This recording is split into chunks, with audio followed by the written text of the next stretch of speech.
Bonjour mes amis, j'espère que vous allez bien et surtout que vous êtes en excellente forme. Car aujourd'hui, notre escapade n'est pas la porte d'à côté. Nous allons traverser plusieurs kilomètres pour arriver à notre destination.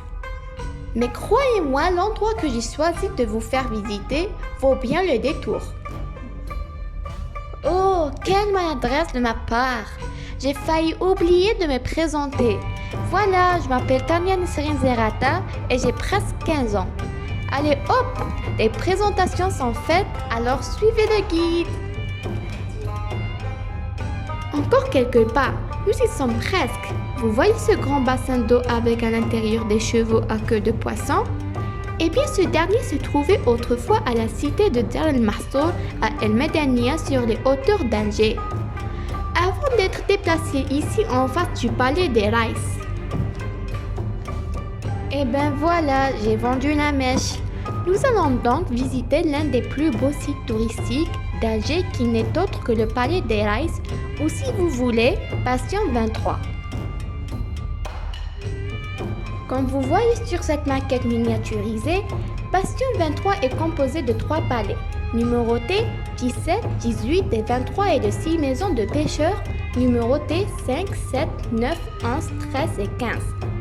Datant tous de l'époque ottomane et construits en même temps que Borj el-Zoubiya vers l'an 1776 sous l'ordre du Dey Ramdan et Mustafa Pacha. Ce Borj fait partie des remparts de la ville de Djezaïr. Cette partie de la ville assurait à l'époque un rôle stratégique et militaire. Elle deviendra ainsi un prolongement naturel de la Kasbah vers la mer.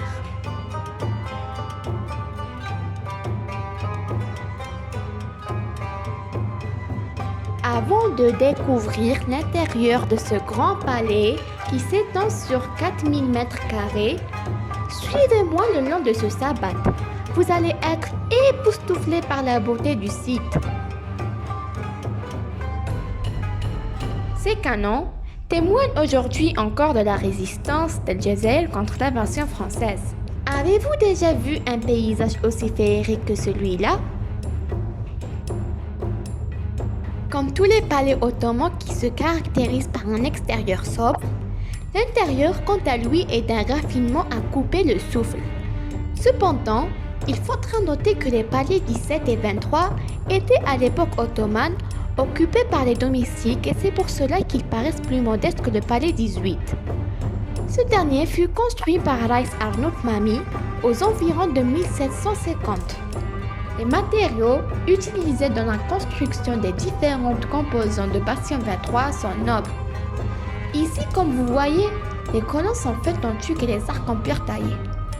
Les plafonds sont couverts de bois massif. Des tableaux de calligraphie ornent les murs.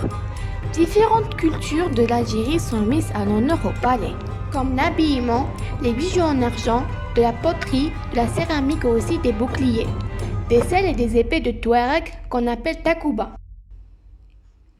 La dinonderie trouve également sa place au palais, comme ce plateau de Constantine et celui de Tlemcen.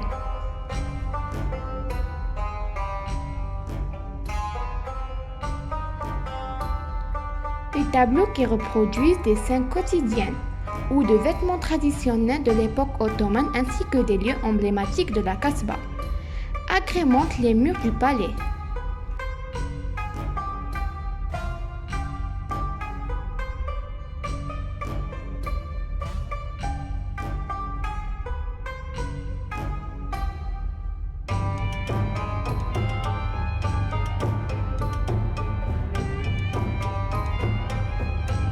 Les plafonds sont également très représentatifs de l'art mauresque ottoman.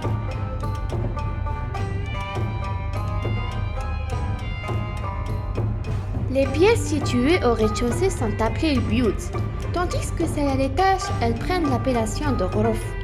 Et toutes ces pièces sont harmonieusement décorées par des carreaux de faïence aux multiples couleurs. Voilà, nous sommes arrivés à la fin de notre voyage dans le passé. J'espère que vous avez passé un agréable moment en ma compagnie. Je vous donne rendez-vous pour notre prochaine visite touristique. À bientôt!